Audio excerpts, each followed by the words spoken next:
새해를 맞아 복에 대한 말씀을 전하고 있습니다. 다음 주까지는 계속해서 같은 주제로 설교를 하려고 하는데요.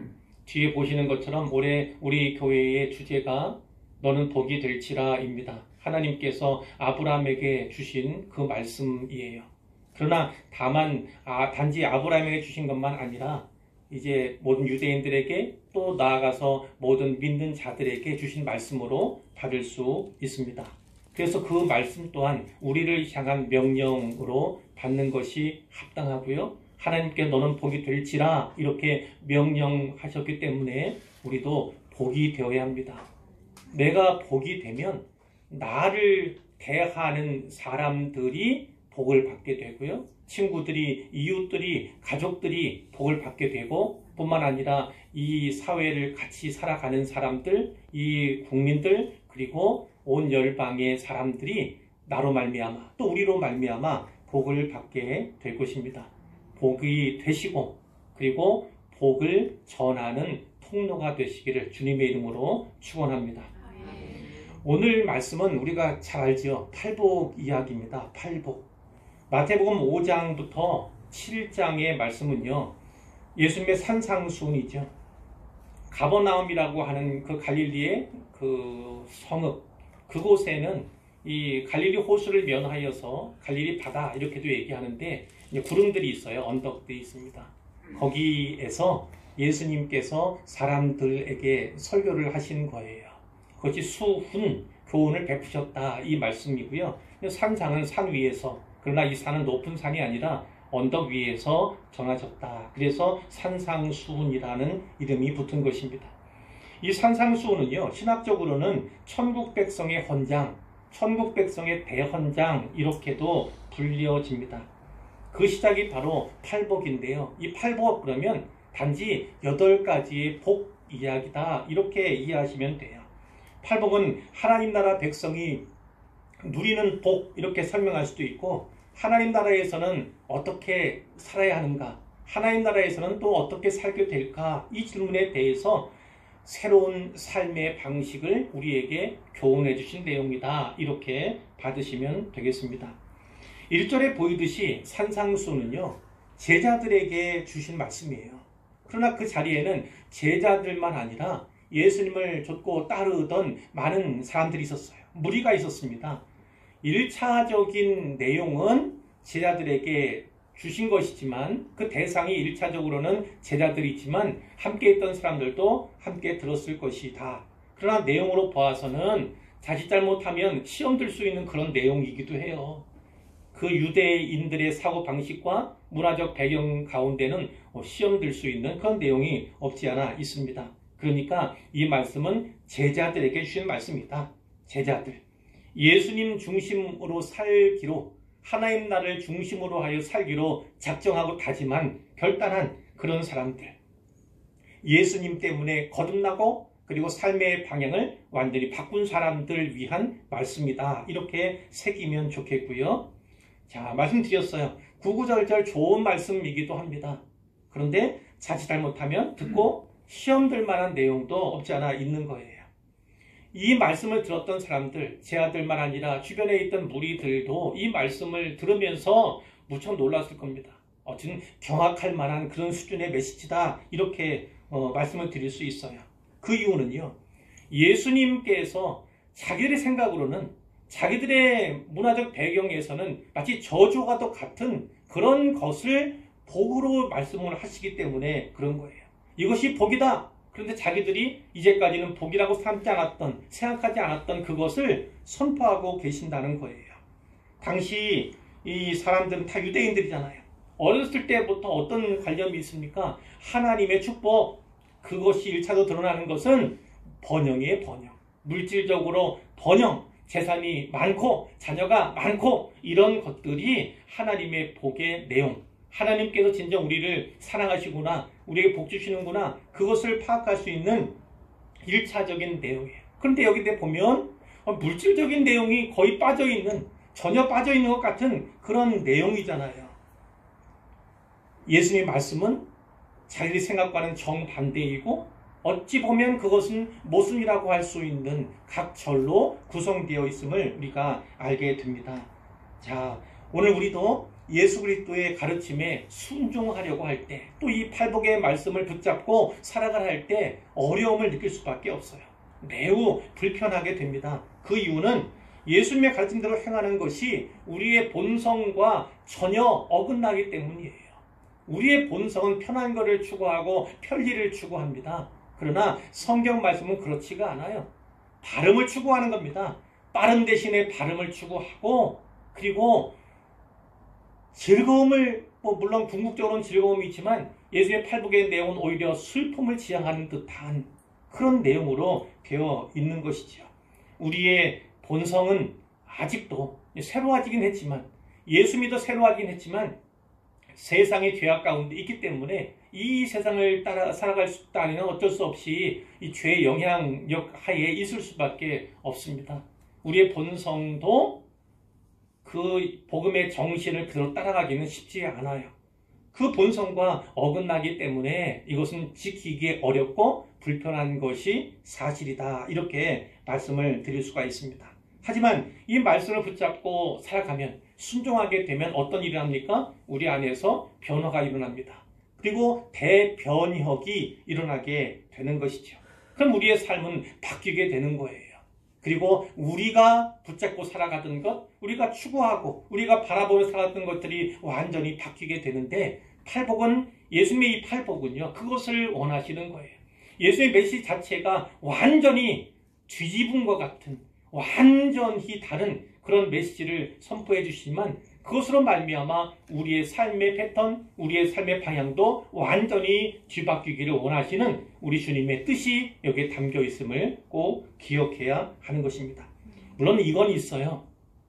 그러면 이제까지 구약의 말씀들 살펴보았는데 그 물질적인 복은 구하면 안 되는 것인가? 이 세상의 복은 구하면 안 되는 것인가? 팔복의 내용은 거의 다 천국을 지향하고 있는데 그러면 어떻게 하는 것이 바른 것인가? 이런 의문을 가질 수 있어요. 그러나 이것은요, 걱정할 것이 없습니다. 하나님께서 우리의 아버지가 되어주셨어요. 이 신약 시대는 바로 그런 은혜가 있습니다. 성령님께서 오셨죠? 성령께서 우리로 하여금 하나님을 아버지라고 부를 수 있도록 하셨다는 거예요. 그 아버지가, 하나님의 아버지가 되심에 따라서 우리가 먹는 것, 마시는 것, 입는 것, 그것은 하나님께서 잘 아시고 공급해 주시는 것입니다. 그것을 구할 필요가 없고 너희는 먼저 그의 나라와 의를 구하라. 이 말씀과 같이 우리가 영적인 것을 추구하고 하늘의 것을 바라보고 그리고 천국을 소망하며 살아가면, 그러면 하나님께서 아시고 필요를 채워주시고 돕는 은혜로 함께해 주신다는 사실을 기억할 필요가 있는 거죠. 그러니까 신약시대의 이 메시지는 이미 그 물질적인 것, 이 세상적인 것을 뛰어넘고 있다는 것이지, 이 땅에서는 그럼 아무런 물질적인 것들, 소유에 관한 것들 구할 필요가 없는가? 꼭 그렇게만 볼 것은 아닙니다. 하나님께서 아시고 하나님께서 채워주시고 하나님께서 책임져 주신다. 그런 메시지가 이미 기본에, 기저에 깔려있다. 이렇게 이해하시면 되겠습니다. 자, 이제 본문 속으로 들어가 볼 텐데요. 예수님께서 무리를 보시고 산에 올라가 앉으시니 제 아들이 나왔다. 예수님께서 입을 열어서 가르쳐 주셨다는 거죠. 첫 번째 메시지는 팔복이라고 말씀드렸는데, 이 팔복의 내용은 3절부터 10절까지의 기록이 되어 있습니다. 이 팔복을 먼저 구조적인 면에서 두 가지로 살펴보면요. 하나는 이겁니다. 팔복은 내용상 두 가지로 나뉘어진다는 거예요. 두 가지로 나뉘어집니다. 자, 10계명도 제1계명부터 4계명까지는 하나님과 사람과의 관계를 규정하고 있잖아요. 또 5계명부터 10계명까지 6가지는 사람과 사람 사이의 관계를 규정한 그런 말씀인데, 여기도 마찬가지입니다. 이 팔복도 그렇게 이해하시면 되겠어요. 앞에 4절, 즉 3절부터 6절까지의 말씀은요, 하나님과의 관계에서 비롯되는 복, 하나님과의 관계에서 비롯되는 행복에 대해서 말씀하고 있다는 것입니다. 반면에 나머지 4절, 7절부터 10절까지가 되겠는데요. 이 말씀들은 사람들을 대하는 복 있는 자의 모습이 어떤가에 대해서 다루고 있음을 우리가 알게 되는 거예요. 그러나 하나님과의 관계를 또 사람과의 관계를 필요한 것이라 할지라도 그것이 서로 유리되거나 분리되는 것은 아니다. 분명히 이해를 하셔야 되고요. 성경에 늘 말씀하죠. 하나님 사랑이 먼저이지만 그러나 하나님 사랑과 이웃 사랑은 같이 가는 것입니다. 하나님을 사랑한다 하면서 이웃을 사랑하지 않을 수가 없는 거예요. 이웃을 사랑하는 자 먼저 하나님을 사랑해야 마땅하는 것이죠. 이렇게 이 하나님 사랑과 이 이웃 사랑은 별개가 아니라 함께 가야 의미가 있는 것이고 바른 신앙의 태도와 바른 삶의 태도다 이렇게 말씀을 드릴 수가 있습니다. 또 하나의 구조적인 특징은요. 첫 절 3절이죠. 그리고 마지막 절 10절이에요. 이 3절과 10절에 동일하게 천국에 대한 약속이 들어있다는 거예요. 같은 말씀이 들어있어요. 즉 팔복은 천국에 대한 약속으로 시작하고 천국에 대한 약속으로 끝난다 이렇게 보시면 되는 것이고요. 3절에 심령이 가난한 자는 복이 있나니 천국이 그들의 것이미요 이렇게 돼 있고 10절에 의를 위하여 박해를 받은 자는 복이 있나니 천국이 그들의 것임이라 이렇게 말씀하고 있어요. 뒷부분의 약속이 동일하다는 말씀이에요. 그리고 이 천국이 그들의 것임이요 라고 되어 있는 부분은요. 현재 시제입니다. 현재 시제예요. 그러니까 천국, 우리가 장차 가게 될 미래적인 천국이 있지만 여기서 말씀은요. 현재에 이루어지는 천국에 대해서 말씀하고 있다는 거예요. 즉 하나님 앞에서 심령이 가난한 자, 또 의를 위하여 박해를 받은 자는 이미 이 땅에서 천국을 누리며 살고 있다는 뜻을 내포하고 있는 거예요. 그런데 그 현재시로 된 천국에 대한 약속 가운데 있는 내용들, 그러니까 4절부터 9절까지의 모든 말씀들은요, 다 미래 시제로 되어 있어요. 약속들이 다 미래 시제로 되어 있다는 것을 기억하셔야 되고요. 그것은 장차 이루어지게 될, 궁극적으로는 천국에서 얻게 될, 누리게 될 약속임을 기억하셔야 한다는 거예요. 이렇게 상에 대한 말씀도 있지만 그 상급에 대한 절정은 천국입니다. 천국에 이르러서 하나님 배우는 거, 그것만한 상이 없는 거예요. 그리고 많은 상급들이 성경에 나와 있긴 하지만 그러나 그 상급은 하나님 자신입니다. 최고의 상급은 하나님 자신이에요. 하나님을 자신을 상급으로 인정하는 것이 복된 삶이에요. 이 창세기에도 그런 말씀이 있잖아요. 나는 너의 큰 상급 이렇게 말씀하고 있잖아요. 하나님께서. 하나님 자신이 상급이고 하나님 자신을 최고의 상급으로 여기는 자가 가장 큰 상을 받는 자임을 이제 아셔야 하는 것입니다. 예수님 말씀을 따라 사는 신자들은요.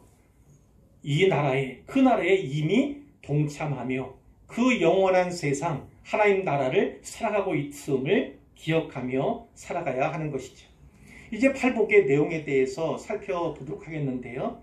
말씀드렸어요. 앞에 4절, 3절부터 6절까지는 하나님과의 관계에서 비롯되는 복에 대해서 다루고 있다. 이렇게 말씀을 드렸는데 그것을 염두에 두고 이제 접근하시면 되겠습니다. 자, 첫 번째는요. 심령이 가난한 자가 복이 있다. 이렇게 말씀하셨어요. 심령이 가난한 자는 복이 있나니 천국이 그들의 것이니요. 이런 말씀이지요. 매 절마다 복이 있나니 이런 말씀이 붙어 있습니다. 자, 이것은 우리가 생각하는 행복, 그것을 뛰어넘는 수준이다. 이렇게 생각을 하시면 되겠어요. 하나님께 큰 은혜를 받는 것뿐 아니라 복이 있는 사람으로서 하나님께 인정받는 삶이 바로 여기입니다. 하나님께서 복이 있다. 너는 복이 있다. 이렇게 선포하셨으니까 하나님께 복 있는 자로서 인정받은 것도 이 복의 내용 가운데 포함이 된다는 거예요. 우리가 아무리 이성적으로 생각하고 또 마음으로 상상의 나래를 편다 할지라도 우리가 생각하는 그 복, 그 이상의 복이 바로 복이 있나니 이 말씀 가운데, 표현 가운데 들어있음을 먼저 아셔야 하는 것입니다. 하나님을 향해서 심령이 가난하다는 그런 말씀이에요. 하나님을 향해서 심령이 가난하다. 이것이 무엇일까? 내심으로는 하나님을 기쁘시게 할 만한 아무 것이 없다. 이런 의미를 담고 있어요. 하나님께 무언가 가치 있는 무언가를 더해드리고 싶지만 내게는 그런 능력이 없다. 내 능력이 없음에 대한 고백으로 아시면 돼요. 하나님 앞에서 나는 전혀 무가치하다, 가치 없다는 거예요. 그러니까 하나님 앞에서 내가 얼마나 무가치하며 무능력한가, 그것을 영적인 파산자다 이렇게 얘기할 수 있어요. 영적으로 나는 파산했어요. 하나님께 나아갈 길도 없고 하나님을 기쁘시게 할 재료도 없으며 뭔가 하나님께 드리고자 하는 마음이 있다 할지라도 드릴 만한 것이 없어요. 그것을 고백하는 것입니다. 이렇게 영적으로 파산한 자가 나다라고 하는 것이 바로 심령이 가난한 자에 함축되어 있는 내용이고요. 이것이 천국 백성으로 살아가는 출발점이다, 첫걸음이다. 이것을 꼭 새기셔야 합니다. 이것이 없으면 다음 단계로 진척이 안 돼요. 물론 이것이 단계로 이루어진 것은 아니에요. 그러나 첫 번째는 무엇보다도 나의 무가치함, 나의 무능력, 영적인 파산, 이것에 대한 분명한 고백이 있어야 한다는 말씀입니다. 자, 두 번째, 애통하는 자가 복이 있습니다. 애통하는 자는 복이 있나니 그들이 위로를 받을 것이며. 이사야 61장에 보면 메시아 예언이 있는데 메시아가 오시면 좀 길게 되어 있어요. 주 여호와의 영이 내게 내리셨으니 이는 여호와께서 내게 기름을 부으사 가난한 자에게 아름다운 소식을 전하게 하려 하십니다. 나를 보내사 마음이 상한 자를 고치며 포로된 자에게 자유를, 갇힌 자에게 노임을 선포하며 여호와의 은혜의 해와 우리 하나님의 보복의 날을 선포하여 모든 슬픈 자를 위로하되, 이런 말씀들이 있어요. 이게 모든 슬픈 자를 위로한다 이런 말씀이 있는데 이 슬퍼하는 것이 바로 애통해야 하는 내용입니다. 뭐 애통 한자로 보면 좀 더 슬퍼하고 좀 더 아파하는 것, 그렇게 연상을 하셔도 뭐 틀림은 없습니다. 이것은 무엇보다도 죄에 대한 슬픔을 말해요. 죄에 대한 슬픔을 말합니다. 이 죄는요, 이스라엘 자기 민족과 같은 또 나라 같은 차원의 그 죄를 의미할 수가 있고, 지극히 개인적인 차원에서 자기 죄에 대한 슬픔을 노래하는, 뜻하는 것일 수도 있습니다. 또는 하나님에 대한 믿음을 지키다가 받는 고난들이 필연적으로 있잖아요. 그 고난을 받으면서 흘리는 슬픔, 또 눈물, 그것도 우리가 연상할 수가 있는 거죠. 어찌되었든 하나님의 약속은 분명합니다. 확실합니다. 그들이 위로를 받을 것이며, 이렇게 말씀했어요. 하나님만이 이 죄에 대한 슬픔을요, 포괄하실 수 있습니다. 제거하실 수 있어요. 하나님만이 우리의 죄의 문제를 해결해 주실 수 있고 우리를 죄로부터 용서해 주실 수 있는, 그 죄를 도말하실 수 있는 분이심을 분명하게 말씀해 주시는 것이고요. 그분을 위해 고난당한 자들 하나님께 잊지 아니하고 반드시 기억하셨다가 위로해 주실 것이다, 갚아주실 것이다, 어루만져 주실 것이다, 이 약속이 분명히 있음을 우리가 알아야 하는 거예요. 계시록 7장 17절에 보면 이런 말씀이 있죠. 하나님께서 그들의 눈에서 모든 눈물을 씻어주실 것입니다, 이런 말씀이 있습니다. 모든 눈물, 모든 슬픔을 제거해 주시고 친히 씻어주시고 닦아주실 것에 대한 말씀이죠. 그것을 기억하시길 바랍니다. 최종적으로 우리는 눈물을 거두어 주실 것이고 또 하나님께서 우리의 눈물을 닦아주실 것을 믿고 그날이 반드시 올 것을 확신하며 우리가 위로를 받아야 하는 거지요. 이겨내고 견뎌야 하는 것입니다. 자, 예수님께서는요, 특히 제자들이 많은 무리들 가운데 제자로 구별된 사람들이니까 우쭐한 마음들이 있을 수 있잖아요. 제자들이긴 하지만 우리는 좀 난 놈들이야, 이렇게 생각할 수도 있고요. 다른 사람부터 뭔가 우월감을 가질 수 있는 그런 제자들이에요, 입장이. 그런데 그런 제자들을 향해서 명성이나 명예, 어떤 인기, 부에 대한 약속은 전혀 해주시지 않았다는 거예요. 오히려 슬픔과 애통에 대한 것, 고난에 대한 그런 말씀들을 주셨지요. 자, 왜 그렇습니까? 하나님께서 친히 위로가 되어주셨기 때문에. 다른 거 너희가 세상적으로 다른 사람이 추구하는 것처럼 추구할 것 없다 말씀드렸죠. 하나님이 친히 너희의 아버지가 되어주셨기 때문에 너희의 모든 필요를 아시고 채워주신다, 공급해 주신다는 거예요. 오히려 슬픔과 애통과 고난의 시기이지만 이 믿음을 다하고 마음과 뜻을 다하여 하나님을 섬기고 그 사역을 잘 감당하면 하나님께서 기억하시고 갚아주실 것이다. 언젠가 꼭 위로해 주실 것이다. 이렇게 약속을 해주신 것입니다. 자, 세 번째, 온유한 자가 복이 있다는 말씀을 주셨어요. 온유한 자는 복이 있나니 그들이 땅을 기업으로 받을 것이며. 자, 온유 그러면 순해, 착해 이렇게 생각할 수 있잖아요. 분내지 않네 이렇게 생각할 수 있지만 이것은 겸손과 상통이 되는 그런 내용으로 이해하시면 되겠어요. 예를 들면 마태복음 11장 29절에 예수님이 이렇게 말씀하셨죠. 수고하고 짐진 자들아, 무거운 짐진 자들아, 다 내게로 오라. 내가 너희를 쉬게 하리라. 나는 마음이 온유하고 겸손하니 나의 멍에를 메고 내게 배우라. 이렇게 말씀하셨어요.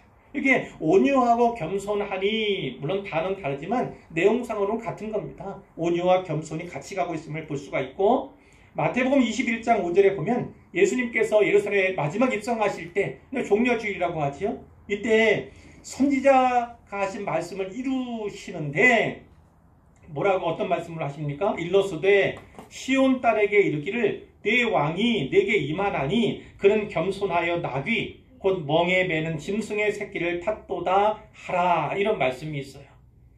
나귀를 타고 입성하시는, 신말이 아니라 개선장부터 입성하는 것이 아니라 나귀를 타고 또 나귀 새끼를 타고 입성하시는 그 예수님, 메시아에 대한 예언의 말씀인데 그분은 겸손하여서 나귀 새끼를 탔다 하는 거예요. 이 겸손이라고 번역된 단어가 오늘 본문의 온유와 동일한 단어예요. 동일하게 같은 단어를 쓰고 있음을 이제 아시면 좋겠고요. 자, 하나님께 대한 겸손을 의미하는 것입니다. 하나님께 대한 겸손. 그리고 온유는 어떤가요? 하나님께서 내게 어떠한 대우와 어떠한 처분을 하시고 내리신다 할지라도 그 앞에서 온유한 것이 참된 온유입니다. 하나님 왜 나한테는 적게 주세요? 왜 나한테는 적은 것만 맡기세요?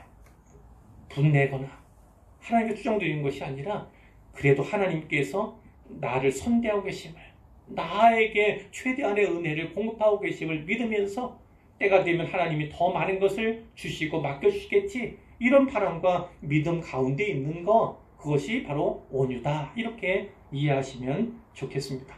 그런데 온유한 자에게 약속된 것은 무엇입니까? 바로 땅이에요. 땅. 그들이 땅을 기업으로 받을 것이며, 유대인들에게 이 땅이라는 단어는 첫째적으로 먼저 뭘 생각을 합니까? 약속의 땅을 분배하는 것, 기업으로 받는 것, 그것을 의미하는 거예요. 이미 구약의 얘기긴 하지만요, 그것을 1차적으로 의미합니다. 그러나 예수님께서는 이 땅 의미, 미래 하나님 유업을 기업으로 받게 될 것에 대해서 약속하고 있다. 이렇게 보시면 됩니다. 이 땅이란 단어가 단지 물질적인 거, 우리가 눈으로 보는 토지 이것만을 의미하는 것이 아니라 좀 더 궁극적으로는요, 새하늘과 새 땅, 그것을 의미한다. 이렇게 이해를 하시면 되겠어요. 그러나 이 말씀 붙잡고 기도한다 할지라도 토지 주세요, 하나님 나라를 위해서, 그 외 몸된 교회를 위해서 토지 주세요, 땅 주세요 구하는 것, 이것이 옳지 않다, 이런 것은 아니다 말씀이에요. 하나님께서는 우리의 모든 필요를 아실 뿐만 아니라 우리의 모든 동기를 보시는 하나님이세요. 그렇기 때문에 우리의 동기가 천국과 잇대어 있고, 천국을 위해서, 하나님 나라를 위해서 이 땅에 땅도 구하고 토지도 구할 때 하나님께서 그것을 마다하실 리가 없죠. 물론 하나님의 뜻이 있지만 하나님의 뜻에 반하는 것은 아니다, 저촉되는 것은 아니다, 이렇게 아시면 좋겠습니다. 시편 37편에 보면 땅에 대한 얘기들이 사실은 많이 있습니다. 온유한 자들과 악인을 대조해서 얘기하는 부분이 많이 있는데, 진실로 악을 행하는 자들은 끊어질 것이나 여호와를 소망하는 자들은 땅을 차지하리로다, 이런 말씀이 있어요. 잠시 후에는 악인이 없어지리니 네가 그곳을 자세히 살필지라도 없으리로다. 그러나 온유한 자들은 땅을 차지하며 풍성한 화평으로 즐거워하리로다. 이런 약속의 말씀이 있습니다. 온유한 자가 땅을 차지하는 거예요. 세상적인 가치관과 기준으로는 다른 거예요. 힘 있는 자가 땅을 차지하는 거잖아요. 돈이 많은 자가 땅을 차지하는 거잖아요. 그러나 그렇지 않아요. 여호와를 소망하는 자가 땅을 차지하는 방식, 그리고 온유한 자가 땅을 차지하는 방식이 바로 하나님께 우리에게 제시하시는 성경적인 방식임을 반드시 기억하십시오. 돈이 있다고 해서 땅을 얻는 것이 아니에요. 여호와를 소망하면 땅을 얻을 수 있는 것이고요. 그 가운데서 온유한 마음, 하나님 향해서 온유한 태도를 취하는 자가 땅을 얻게 되는 것입니다. 물질에 대한 소원이 있으신 분들도 많이 있잖아요. 이렇게 접근하시면 돼요. 하나님 방식으로, 하나님 나라의 방식으로 접근하시기를 바랍니다. 네 번째, 의에 줄이고 목마른 자가 복이 있습니다. 의에 줄이고 목마른 자는 복이 있나니 그들이 배부를 것이며, 이렇게 말씀해요. 자, 줄이고 목마르다. 그건 어떤 의미입니까? 간절한 갈망이에요. 간절한 갈망이죠. 채워지기를, 만족되기를, 충족되기를 원하는 간절한 갈망이 바로 줄이고 목마르다, 이 표현 가운데 들어있는 거예요. 뿐만 아니라 그 줄이고 목말라 하는 그것으로 말미암아 서만 그것만이 나의 만족이 된다고 하는 고백이 있는 거예요. 그것 없이는 살아갈 수가 없고 그것만으로 나는 만족합니다, 이렇게 말할 수 있는 그것에 대해 줄이고 목마른 것을 말하고 있는 거죠. 시편 42편에 우리가 잘 아는 그런 말씀이 있잖아요. 하나님이여, 사슴이 시냇물을 찾기에 갈급함같이 내 영혼이 주를 찾기에 갈급하니이다. 내 영혼이 하나님, 곧 살아계신 하나님을 갈망하나니 내가 어느 때에 나아가서 하나님의 얼굴을 배울까. 이 1, 2절에 갈급과 갈망이라고 하는 단어가 있어요. 이 갈은 뭐예요? 목마름입니다. 목마름. 그 갈급이고 목마름의 갈망을 노래하고 있는 거예요. 자, 하나님을 향해서 갈급함을 갖고 갈망하는 자, 그것이 바로 이 복의 내용이고 복을 통해서 약속한 약속이다, 이렇게 보시면 됩니다. 근데 뭐에 대해서 목말라야 합니까? 의에 대해서. 이 6절에 있는 의는 무엇을 말할까요? 개인적인 의를 이야기할 수 있고 좀 더 궁극적인 면에서 의를 이야기할 수도 있어요. 개인적인 의는 어떤 것입니까? 하나님과의 바른 관계를 추구하는 거예요. 무엇보다 하나님과의 관계 가운데서 바른 관계를 유지하려면, 친밀하고 가까운 관계를 유지하면 무엇이 없어야 합니까? 죄의 문제가 없어야 하는 거예요. 죄가 가로막고 있으면요, 그것이 생각보다 커요. 하나님과 우리 사이에 벽이 되고 담이 되는 것입니다. 예수님만이 그분의 십자가 보혈로 그것을 제거할 수 있을 만큼, 하나님과 우리 사이에 다리를 놓을 수 있을 만큼 그 죄는 사실 크고도 높고 넓습니다. 그것을 이해하셔야 돼요. 우리는 예수 믿어서 그것을 말하면 죄의 문제를 해결받은 사람이지만 우리도 이 세상 가운데 살아가고 또 죄의 문제를 직면하잖아요. 죄 안 짓고 살아가는 인생이 어디 있습니까? 그런 신자 어디 있습니까? 없잖아요. 죄의 문제는 오늘 우리의 문제이기도 합니다. 그런데 우리는 자백하기만 하면 용서해 주실 것이라는, 기억조차 하지 않을 것이라는 그런 약속의 말씀을 받은 사람이에요. 그러니까 부단히 끊임없이 내 죄에 대해서 자백하는 것, 하나님께 자백하는 것이 중요하다는 것이지요. 자, 이런 것이 개인적인 의를 추구하는 것이고, 또 옳은 일, 특별히 성경이 기록한 말씀하는 그 의를 행하고자 하는 그런 갈망을 가진 것이 개인적인 의를 추구하는 것이다, 이렇게 볼 수가 있어요. 자, 뿐만 아니라 이 죄의 악으로 말미암은 이 세상이 변화되기를, 짚어지기를, 이 세상에 하나님의 의가 실현되기를 바라는 그런 갈망이 있을 수 있습니다.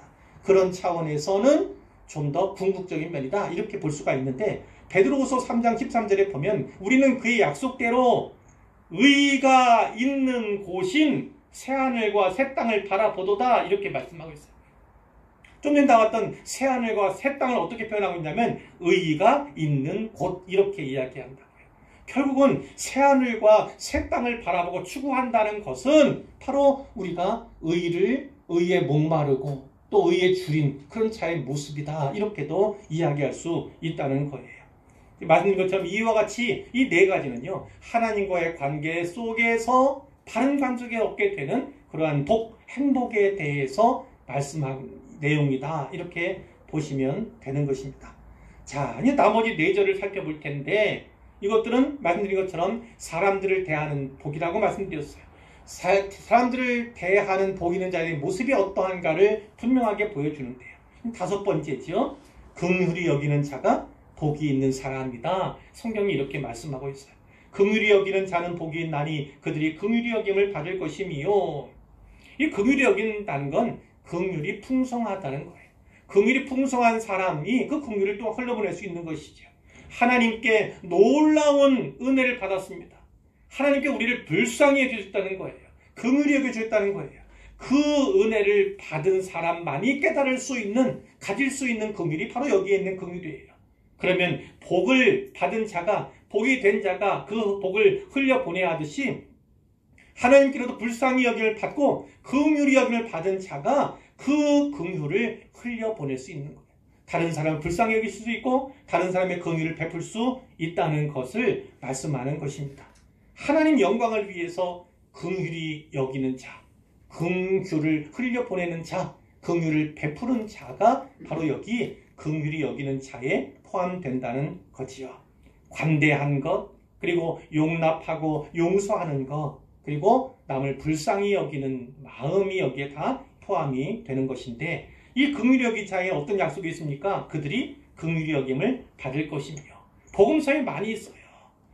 소자에게, 어린아이 하나에게 하지 아니한 것이 곧 나에게 하지 아니한 것이다. 그에게 한 것이 곧 나에게 한 것이다. 이렇게 말씀하잖아요. 그런 메시지가 복음서에 예수님의 말씀 통해서 많이 증거되고 있는데요. 긍휼히 여기는 사람, 그가 긍휼히 여김을 받게 될 것이다. 그 긍휼히 여김을 받게 되는 것은 이미 그를 긍휼히 여기신 하나님의 은혜가 있었다는 거지요. 그 은혜를 받은 자가 긍휼을 가지고 긍휼히 여길 수 있고, 그 긍휼히 여기는 자가 다시 하나님의 큰 긍휼을 받을 수 있다. 이런 것이 영적인 원리인 것입니다.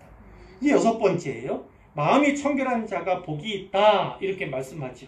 마음이 청결한 자는 복이 있나니 그들이 하나님을 볼 것이며, 이 마음이 청결한 자는요, 사람과의 관계라고 했잖아요. 그러니까 도덕적으로 청결한 거, 그리고 정직한 거, 그리고 성실한 거, 진실한 거, 이것을 포함하는 단어가 바로 마음이 청결한 것이다. 이렇게 이해하시면 되겠는데, 이들은 사람에게만 아니라 1차적으로 하나님께 더욱더 성실하고 헌신적인 사람들이죠. 하나님께 헌신하는 사람, 하나님께 성실하지 않은 사람이 다른 사람에게서 청결한 마음을 베푸는 것, 청결한 마음으로 대할 수는 도무지 없는 것입니다. 자, 히브리서 11장 27절 믿음장이, 그리고 모세에 관한 본문인데 거기에 이런 말씀이 있습니다. 믿음으로 애굽을 떠나 왕의 노함을 무서워하지 아니하고 곧 보이지 아니하는 자를 보는 것 같이 하여 참았으며, 이렇게 되어 있어요. 보이지 아니하는 자, 누구를 말합니까? 하나님이에요. 또 주님이라고 말씀드릴 수도 있어요. 보이지 않는 분이에요. 보이지 않는 자를 마치 보는 것 같이 했다는 거예요. 우리가 이 땅을 살아갈 때 마치 이래요. 하나님은 보이지 않아요. 주님은 이 땅에 계셨지만 이제 천국에 승천하신 후에는요, 우리 눈에 볼 수 없어요. 그러나 믿음의 눈을 통해서 보는 것입니다. 보이지 않는 분, 우리는 육안으로는 볼 수 없지만 그분을 마치 보는 것 같이 살아가는 모습이 우리에게 필요하다. 이렇게 말씀하고 있고, 요한일서 3장 2절에 보면 그럼 마침내 어떻게 될 것인가? 얼굴과 얼굴을 맞대고 볼 것이다. 사랑하는 자들아, 우리가 지금은 하나님의 자녀라. 장래에 어떻게 될지는 아직 나타나지 아니하였으나 그가 나타나시면 우리가 그와 같을 줄을 아는 것은 그의 참모습 그대로 볼 것이기 때문이다. 이렇게 말씀해요. 그분을요, 얼굴과 얼굴을 맞대고 대면하여 보게 될 것이다. 이렇게 말씀하는 것이죠. 이 보는 것이 두 가지예요. 지금 하나님 보이지 않지만 그 하나님을 마치 보이는 것처럼 보는 것이, 믿음의 눈으로 보는 것이 오늘 우리가 살아가면서 취해야 할 태도인 것이고, 그리고 궁극적으로 장차는 진짜 그 하나님을 얼굴과 얼굴을 대면하면서 보게 될 것이다. 이런 약속을 받고 믿고 살아가게 되는 것이죠. 그래서 이 요한일서 뒤에 이렇게 돼 있어요. 주를 향하여 이 소망을 가진 자마다 그의 깨끗하심과 같이 자기를 깨끗하게 하느니라. 그러니까 자기를 깨끗하게 하는 것, 즉 청결하게 하는 것, 그것이 바로 하나님을 배울, 주님을 직접 배울 우리들이 취해야 할 일이다. 이렇게 그 요한 사도가 이야기하고 있는 것입니다. 이제 7번째인데요. 화평하게 하는 자가 복이 있다. 이런 말씀이죠. 화평하게 하는 자는 복이 있나니 그들이 하나님의 아들이라 일컬음을 받을 것이며, 예수님은 이사야의 예언에 따르면 평강의 왕으로 이 땅에 오신 거예요. 그리고 하나님과 우리 사이에 다리를 놓으신 분이 바로 그분이시죠. 그리고 궁극적인 제사, 단번에 화목 제사 드리신 분, 그리고 친히 그 화목 제사의 제물이 되신 분이 우리 주님임을 우리가 성경을 통해서 이미 잘 알고 있지 않습니까? 에베소서 2장 14절 이하의 증언에 따르면 그는 우리의 화평이신지라 둘로 하나를 만드사, 이 둘은 무엇입니까? 유대인과 이방인을 말합니다. 둘로 하나를 만드사 원수된 것, 그 중간에 막힌 담을 자기 육체로 허셨다. 이런 표현이 나옵니다. 그리고 법조문으로 된 계명의 율법을 폐하셨으니 이는 이 둘로 자기 안에서 한 세 사람을 지어 화평하게 하시고, 여기서 둘을 다시 하나로 만드셨다는 말씀이 계속되고 있고, 또 십자가로 이 둘을 한 몸으로 하나님과 화목하게 하려 하십니다. 이런 말씀이에요. 유대인과 이방인을요 한 몸이 되게 하셨다는 거예요. 한 교회가 되게 했다는 거예요. 누구를 섬기는? 하나님을 섬기는. 그러기 위해서는 하나님과 화목해야 하는데 그 화목을 예수님께서 십자가와 그분의 보혈의 능력으로 이루셨다. 하나님과 막힌 담을 허셨다. 이렇게 말씀을 하는 거예요. 골로새서 1장 20절에도 보면 이런 말씀도 있습니다. 그의 십자가의 피로 화평을 이루사, 이런 표현. 그의 십자가의 피로 화평을 이뤘어요. 하나님과의 화평 1차적으로는, 두 번째는 유대인과 이방인들과의 화평을 이루셨다. 이렇게 말씀을 하시는 것이고, 하나님께서는 성경에서 우리로 하여금 피스메이커, 즉 화평케 하는 자가 되도록 명령하시고 권하고 계시는 것이죠. 이 화평케 하는 자는 어떤 겁니까? 적극적으로 화에 나서는 거예요. 중지에 나서는 것입니다. 그리고 다툼이 종식되고 평화가 유지되도록 힘쓰는 일, 그 행동, 그것이 바로 화평케 하는 자의 모습임을 성경이 말씀하고 있는 것인데, 자, 이와 같은 일들은 하나님 아버지의 성품을 반영하는 일들이에요. 하나님께서 가장 기뻐하시는 일 가운데 하나예요. 그렇기 때문에 그들이 하나님의 아들이라 일컬음을 받을 것이며, 이런 약속이 합당케 되는 것이죠. 자, 마지막 8번째입니다. 의를 위하여 박해를 받은 자가 복이 있다. 이 말씀인데, 의를 위하여 박해를 받은 자는 복이 있나니 천국이 그들의 것임이라. 자, 앞에 내용들 다 봤어요. 그리고 특별히 이 7일 그 앞에 9절 말씀, 화평케 하는 자, 이렇게 수고하고 애쓰는 자라면 사람들에게 칭찬을 받고 존경을 받을 만한데, 실상은 어떻다고요? 그렇지 않다는 거예요. 오히려 그 의 때문에 박해를 받게 됩니다. 이것이 영적인 실상이다. 이런 말씀을 하시는 것입니다. 사실이 그래요. 의를 행하고자 하고 그 의, 하나님 기뻐하시는 그 의를 위하여 무언가를 하게 되면 세상은 나를 박해합니다. 세상은 우리를, 또 세상은 우리를, 교회를 박해하게 돼요. 그것이 영적인 실상이에요. 영적인 실상. 우리가 박해를 받지 않는다, 우리가 핍박을 받지 않는다, 그러면 이것이 오히려 뭔가 문제적인 상황이다. 우리가 제대로 신앙생활을 못하는구나, 제대로 교회의 사명을 감당하지 못하는구나, 이렇게 생각하는 것이 옳습니다.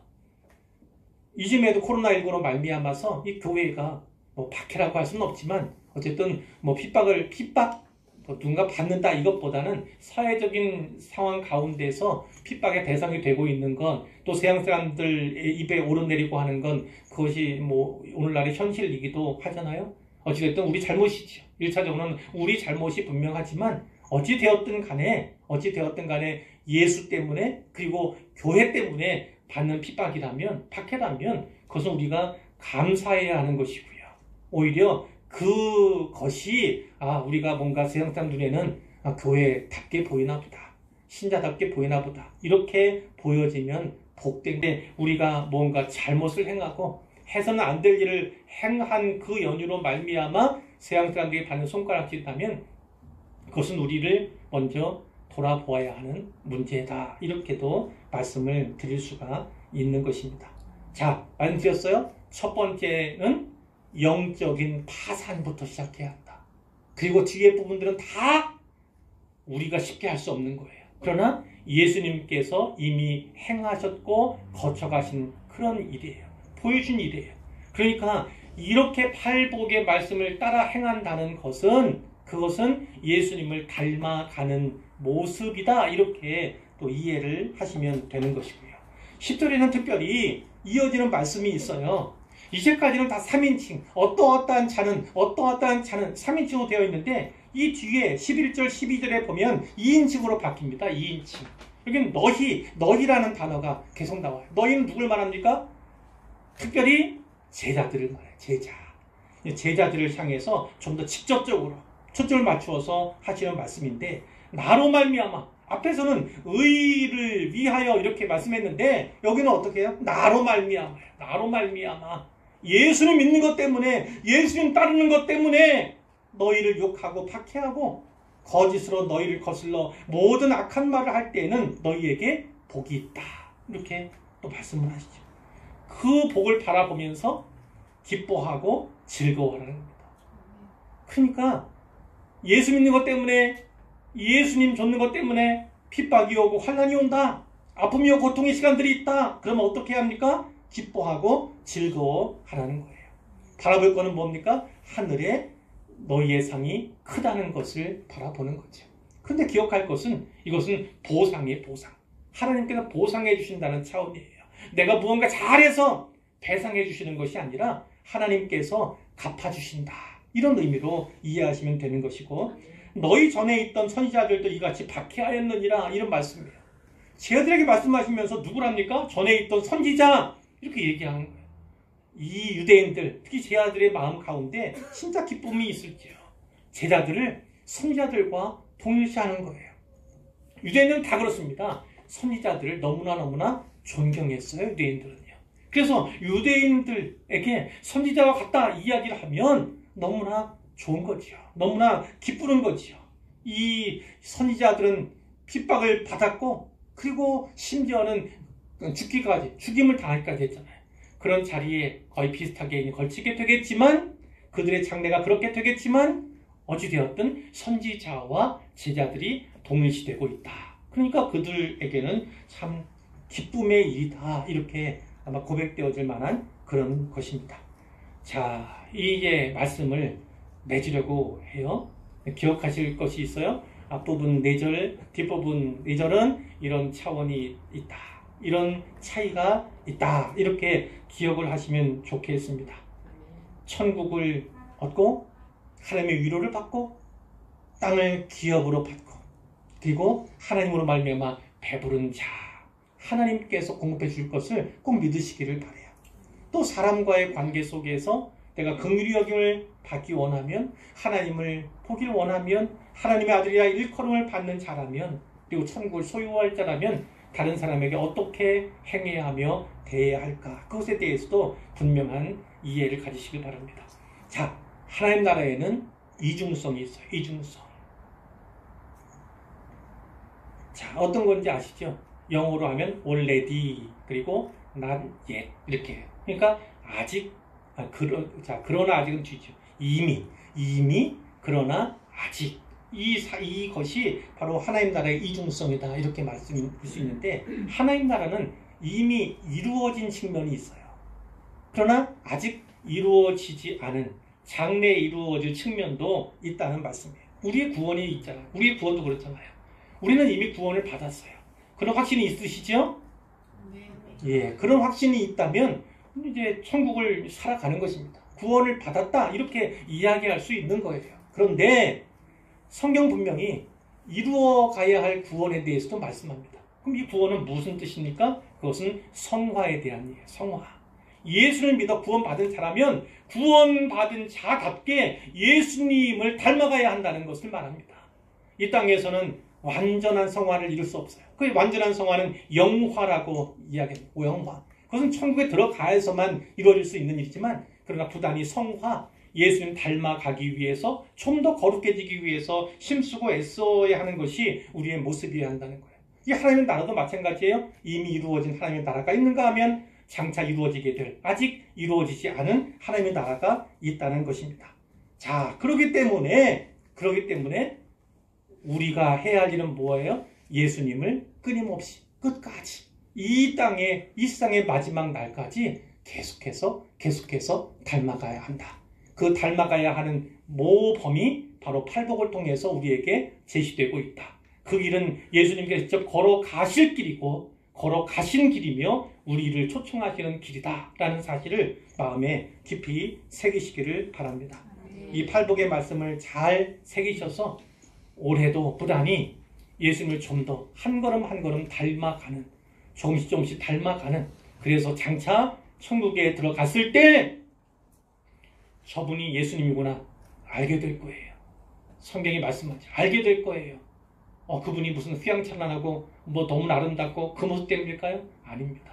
나와 그분이 얼마나 닮았는가, 그걸 통해서 내 모습이 그분에게서 발견되고 그분을 닮은 내 모습을 통해서 하나님께 영광을 돌리게 될 그날이 반드시 오게 될 것입니다. 그것을 믿고 하루하루를 믿음으로 예수님 닮아가는 삶으로 채우시기를 우리 주님의 이름으로 축원합니다.